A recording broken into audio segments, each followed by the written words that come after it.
E a gente abre falando dos jogos de ontem. Vamos começar pela Neoquímica Arena. Primeira vitória do Internacional jogando no estádio diante do Corinthians e deu Inter 2-1, jogo que também marcou a despedida do Fábio Santos. Eu estou nesse Canelada com o Bruno Prado, com o Giovanni Chacon, com o Flávio Prado. Bruno, muito boa tarde para você. Falando desse Internacional que bateu o Corinthians, depois do jogo, Mano Menezes falando em contratações, falando em incentivo financeiro. Foi um jogo que deu o que falar. Bruno Prado, boa tarde. Boa tarde, Pedro, boa tarde a todos. E foi uma vitória justa do Inter, foi mais um péssimo jogo do Corinthians, né? O Corinthians, ele vai se salvar do rebaixamento por 2 vitórias fora de casa, uma muito improvável contra o Grêmio e uma outra que também era difícil, mas era contra um time que tá brigando ali, que é o Vasco, né? Na terça-feira, na vitória contra o Vasco. Na matemática, o Corinthians ainda corre algum risco, mas é um risco mínimo, né? Um risco apenas que nos números ali, na prática, tem que acontecer muita coisa errada pro Corinthians para ele acabar rebaixado. Mas, de qualquer maneira, é um péssimo campeonato do Corinthians. Ontem foi o último jogo em casa. O Corinthians, no seu estádio, ele, desde que foi inaugurado, na média, é um time muito forte como mandante. Mas nesse campeonato não foi, né? Ontem o Corinthians fez o seu 19º jogo, o último como mandante, e ganhou 6. Né? O Corinthians ganhou 6 de 19, jogando em Itaquera. Por isso lutou para não cair. No ano passado, o Corinthians não era um bom visitante, mas ele ganhava quase todas em casa. Ficou em 4º lugar no campeonato. Esse ano ele não melhorou muito como visitante, apesar dessas vitórias que eu citei aí contra o Grêmio, contra o Vasco, mas no geral não foi nada brilhante também a campanha como visitante e foi muito mal como mandante também, né? Vencendo só 6 de 19 partidas. Então ontem foi mais um jogo ruim do Corinthians, perdeu e merecidamente pro Internacional. O Inter, que é um time que, quando você vê jogar, e ontem o Inter fez um jogo muito bom, você vê claramente aí que foi uma questão de escolha, de prioridades. O Inter optou por jogar tudo na Copa Libertadores, por muito pouco não chegou à final, nos últimos minutos ali tomou uma virada no Fluminense e aí o brasileiro ficou de lado. Quando voltou pro brasileiro de verdade, já não dava para lutar nem pela vaga na Libertadores, mas era um time que poderia estar entre os 6 primeiros ali. Ele não deve muita coisa não para os times que estão lá na parte de cima. Ele voltou, hein? Flávio Prado, muito boa tarde para você. Te cumprimentar aqui, porque na sexta-feira a gente estava falando da sua sincronia, digamos assim, com o instrumento, virou meme, né? Virou aquela figurinha de WhatsApp. A gente gostou bastante, Flávio. Muito boa tarde, falando aí desse Corinthians que perdeu em casa mais uma vez, hein? Corinthians que tinha sido goleado pelo Bahia e ontem perdeu para o Internacional. Flávio, boa tarde. Boa tarde, Pedro. Boa tarde, amigos. E no Carnaval estaremos lá, né? Olodum. Ginga. Mas falando do Corinthians, Pedro e amigos, esses mitos, né, de jogar em casa, porque na arena do Corinthians, bobagem. Quantos jogos e quantas vitórias, Bruno, você falou? 19 jogos, 6 vitórias. A torcida tava de férias? Tá de folga? Time ruim, não tem jeito. E time bom joga com torcida ou sem torcida. Não muda nada. Muda absolutamente nada. O Palmeiras, ele fez jogo em Barueri, teve chororô e tal, ganhou. Ele vai jogar contra o Fluminense com público reduzido e tem boa chance de ganhar também. E se não ganhar, não vai ser por causa do público reduzido. Tudo cascata, tudo conversa mole. O Corinthians precisa ajeitar a casa, precisa arrumar a vida dele. O time é ruim. E aí eu fico pensando, claro que lá se vão dois anos, né? 2 ou 3, que o trabalho do Silvinho foi cornetado, né? Silvinho que tá com a seleção da Albânia. Ficou em 5º lugar. Até aquele incompetente daquele Vitor Pereira ficou em 4º lugar, né? E olha aí, a gente nota que o time foi caindo fisicamente, foi entrando numa decadência física que é natural de qualquer ser humano.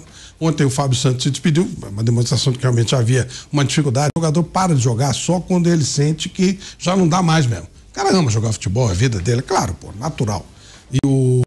Só quando ele... Nossa, quanto jogador que fala, quando é que você resolveu parar? Ele fala, quando o zagueiro da base chegou 1 minuto à minha frente. Sabe assim, o cara... Então, pro Fábio parar, é porque ele realmente sentiu que já não dava mais. E assim, vários jogadores do Corinthians. Tem uma história, tem título, mas agora não dá mais. Então, o Corinthians tem que refazer tudo, tem que começar do zero, tem que dar uma reajeitada na vida, porque o time é ruim, o time é fraco. E aí, o Silvinho, que tá classificado a seleção da Albânia, né? Não servia. Aí. Aqui foi cornetado até pelo jeito que se vestia à beira do campo. Pois é. Vinho. O Mano, se tivesse como, não lembra de agasalho? Eu acho que com de agasalho no normal, clube. né? Pois é, não ganhou, né? Se o negócio é roupa, então, por favor. Que ele ficava de terno na beira do campo. Então depende. O Rei dos Mitos põe terno também. O Tele põe agasalho. Não tem nada a ver uma coisa com essa coisa. Se bem que idiota tem em todo lugar, ainda bem, né? Eu gosto que tem idiotas, porque se não tiver idiotas, como é que a gente vai fazer diferente, né? Então é bom que, principalmente a rede social, é um bando de idiotas, né? Então é legal porque destaca, né? Qualquer coisa que você faz, destaca. Você não precisa nem ser muito esperto. Basta não ser um enorme idiota. Que eles são como é que falava? Tinha um filósofo italiano que ele falava assim que o mundo, com as redes sociais, ele ganha uma amplitude muito grande e o mundo será tomado pelos idiotas. Ele fala assim, mas não é por causa da rede social, é pelo número de idiotas. Eles agora conseguem. Então a torcida do Corinthians, né, quase toda, uma parte não, claro, mas que criticou o Silvinho, porque ele se vestia assim, aí, ó, agora tá. E a culpa também não foi do Mano, não. O time é ruim, gente. E o Silvinho conseguiu tirar leite de pedra de um time que não tinha já condição lá atrás, já estava começando a definhar, né? E aí não é roupa, não é nada, não tem nada a ver. Ele classificou a Albânia de terno. Não é? O Nelson Rodrigues que tinha essa frase, né? Os idiotas vão tomar conta do mundo, não pela capacidade, mas pela quantidade, né? Que são era o Nelson Rodrigues, né? Nelson Rodrigues. Eu confundi com o italiano lá que fez o elogio ao ócio, que ele falava que rede social ela teve uma função importante. Confirmou. Ela difundiu o número de idiotas no mundo, é verdade. É verdade. Então, sabe, é tudo assim, essa barulheira, não sei o que e tal. Eu ainda não sei por que. Eu tô desconfiado que tem alguma coisa por trás disso. O Silvinho pode ter se negado a assinar algum livro de ouro. Tem muito isso aí no futebol, né? Uma vez o Romário, no Vasco, começou a ser vaiado. Romário, né? Depois eu vou lá, os caras estão me vaiando porque eles vieram pedir para assinar um livro aí, dar uma grana para torcida, eu não deixo, estão me vaiando. Tô nem aí com eles, pode vaiar à vontade que eu vou continuar fazendo gol. Não dá para os outros falarem isso, né? Então é bem possível que tenha acontecido alguma coisa parecida.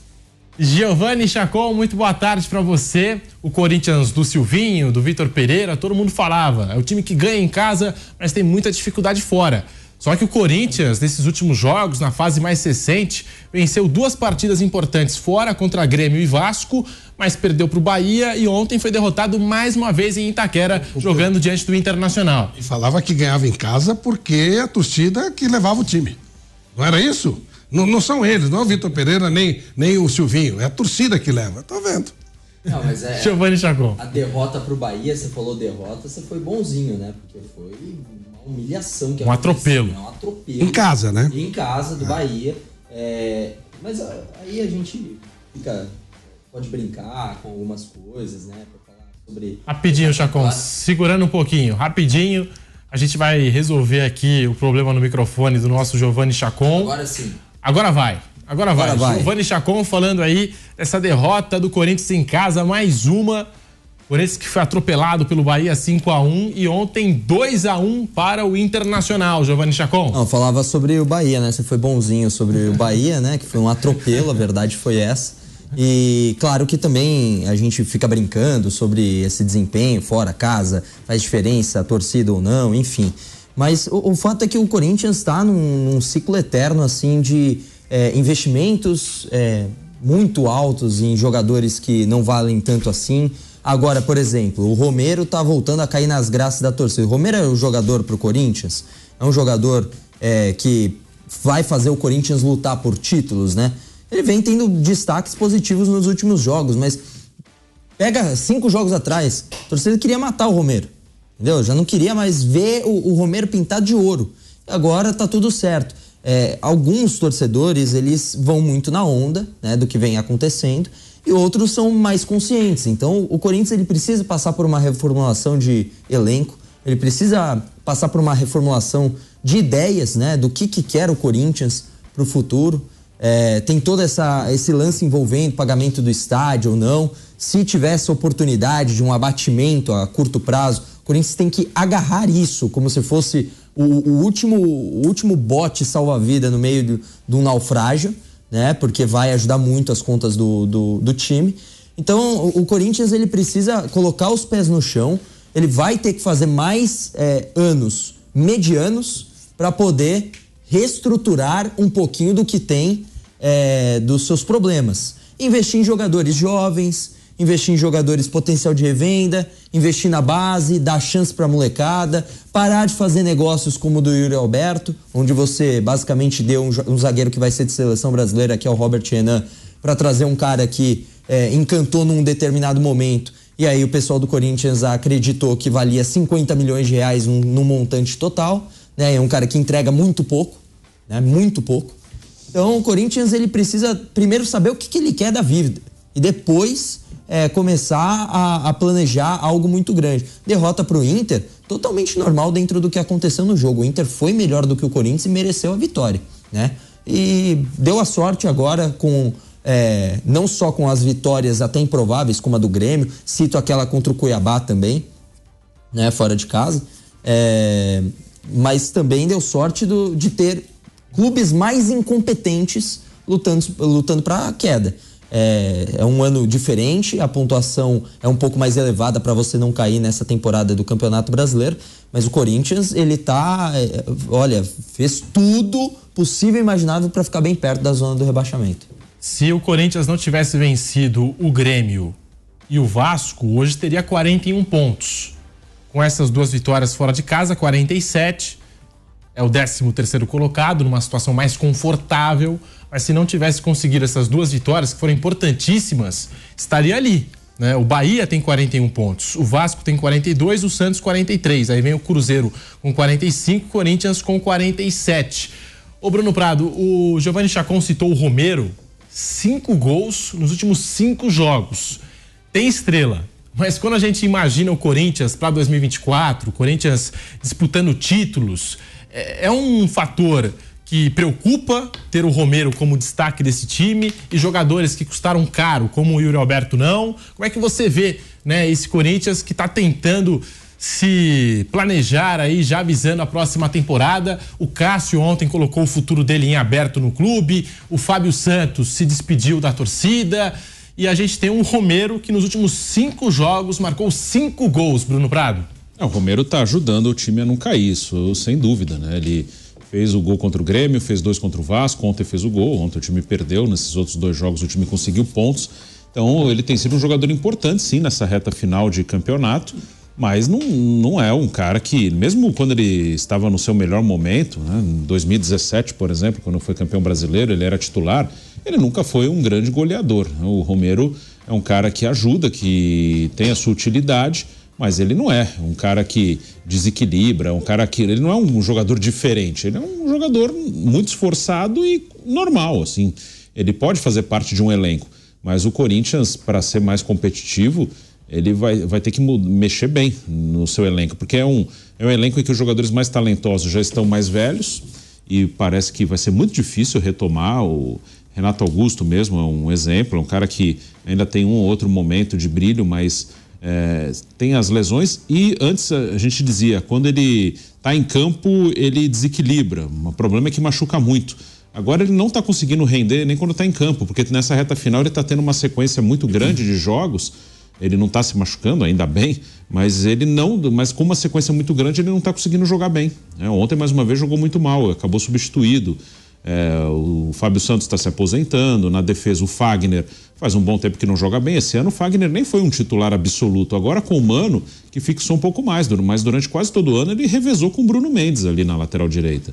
Então o Corinthians ele tem que mudar a sua base de titular, só que não é fácil, é um desafio pesado para a diretoria que vai assumir agora com o Augusto Melo de presidente, porque vai ter que mudar um elenco, mas até onde se sabe não tem dinheiro para mudar muito, assim, para trazer outros jogadores tão qualificados ou mais qualificados do que os jogadores que estão aí. Provavelmente vai ter algumas vendas, o Moscardo deve ser vendido, isso aí parece que está bem claro, mas, por exemplo, repor o Fábio Santos já não é tão simples. Parece que vão trazer o Hugo do Goiás, que não é nem um jogador jovem, é um jogador que acho que foi no CRB, que ele jogou a maior parte da carreira. Fez aquele golaço contra o São Paulo. Que assim, é um jogador que pode até chegar e dar muito certo, mas... O Paulo contratou um que fez golaço no Corinthians e não andou, né? Agora estão contratando um que fez golaço no São Paulo. Tá difícil. Não é um bom critério, hein? Não é um bom critério. O Hugo, pelo que os jogos que eu vi dele no Goiás, assim, é um jogador normal, não dá, pode chegar e cumprir, não precisa ser o novo Roberto Carlos, não, tem que cumprir bem a função ali, pode ser que ele consiga fazer isso, mas assim, é uma interrogação imensa. O Corinthians não tem hoje condição de, não, eu vou trazer esse cara aqui, esse cara é quase certeza que vai tomar conta da lateral esquerda, por exemplo, como trouxe o Bidu esse ano e o Bidu foi muito mal. O Bidu não é melhor que o Hugo, não, nem pior. Ele foi campeão ano passado ele foi campeão da Série B com o Cruzeiro. O Bidu fez uma boa Série B, aí chegou no Corinthians e não jogou bem, então é uma aposta mais ou menos assim, como foi o Matheus Bidu. Eu vou querer saber do Flávio e também do Chacon sobre esse assunto, mas antes vamos ouvir a palavra do professor Mano Menezes, o Mano que analisou essa derrota do Corinthians e falou até mesmo em contratações. O Mano Menezes fala e a gente acompanha aqui no Canelada da Jovem Pan. Geralmente no futebol a gente quer individualizar. Sai quem? Entra quem? Quanto você vai trazer? Não é essa a parte mais importante antes da gente começar a trabalhar nesse sentido.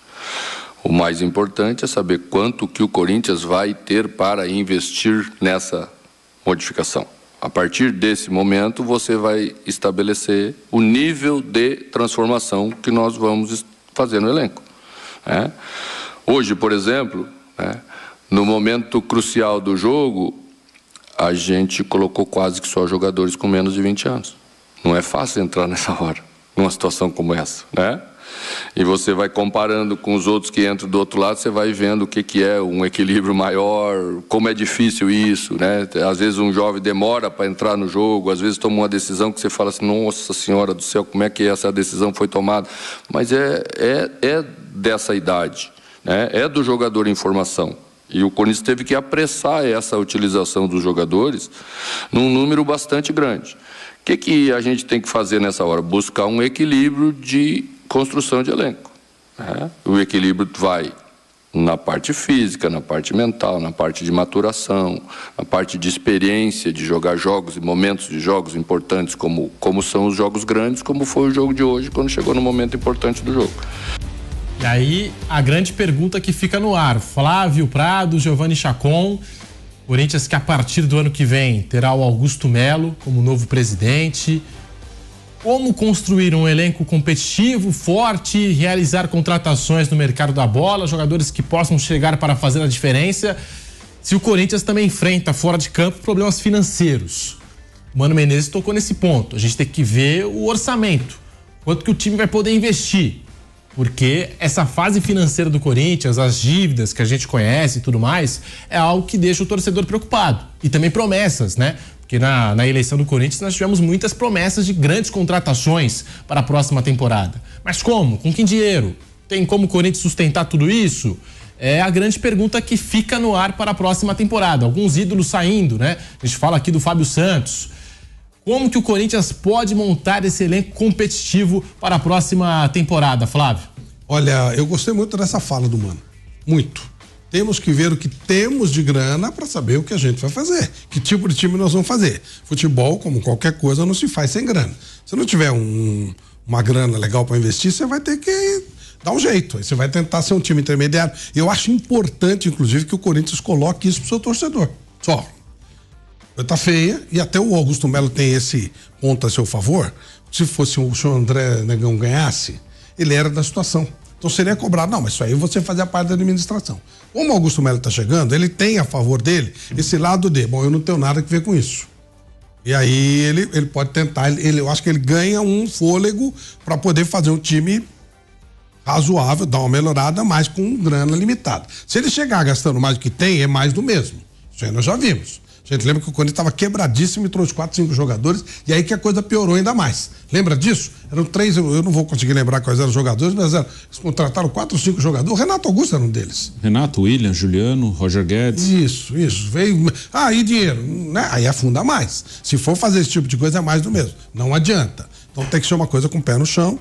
O Augusto Melo diz que vai tentar segurar o jogador na base. Eu acho isso muito difícil, porque quando o cara tem uma proposta do exterior, é muito difícil você segurar, porque o cara quer ir embora. O jogador quer dar um passo adiante. Então não é uma coisa simples, mas gosto da ideia do Mano D. Quanto nós temos de dinheiro, e a partir daí nós vamos ver o que nós podemos fazer. Não existe milagre. Não existe milagre na vida, no futebol. Existe trabalho, pensamento, planejamento, estratégia. O Mano está com uma cabeça de planejamento e de estratégia. Vamos ver se o Augusto Melo vai seguir essa linha que o treinador está colocando. Eu acho perfeito. Vamos ver o que temos de dinheiro. O que nós temos, como dizia o grande Cláudio Cassu, qual é o budget? Né? Se tiver, vamos ver quanto nós temos para gastar. E aí você compra. Você pode fazer o que você quiser. Hoje você tem cartão de crédito, você pode comprar carro, apartamento, o que você quiser. Você estoura. Se não tiver dinheiro, é verdade. Então dá para comprar. Eu acho que o Corinthians, o novo presidente, ele pode até fazer alguns crediários. Mas e depois? Faz o quê? Não é uma coisa legal. Você vai tapar um buraco nesse momento e vai abrir 2 lá na frente. Então acho que a cabeça de pensamento é que tem, de planejamento é que tem que prevalecer.